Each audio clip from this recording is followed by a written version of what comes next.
Hi everyone, it's me again, Kuya Daniel. And flex lang natin ng konti yung mga yan. Kasi kailangan natin yan. Okay, ano nga ba yung magandang kuning sasakyan? 4-seater or 6-seater? Para sa TNVS. So, nung kumuha kasi ako ng sasakyan, wala pa yung pera ko. Parating pa lang. So, nangyari, inutang ko yung, I think, 11,000. Tapos 8,000 yung nilabas ko. Kasi yung commission namin pang next month pa, mag-o-open na raw yung TNBS. Nataranta ako. So, kaya kinuha ko yung BIOS. Actually, okay naman ang BIOS.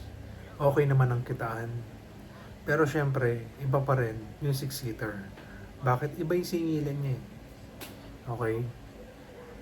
And hindi siya magagamit for grab pet, hindi mangangamoy po sa aso yung sasakyan mo, unlike 4-seater.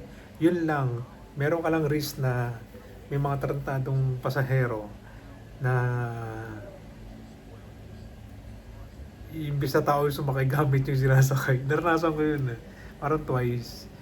Yung isa pagkain, yung isa damit ni Sam Bersosa nung kampanya. So, nung mga bandang April yun, this 2025, no? So,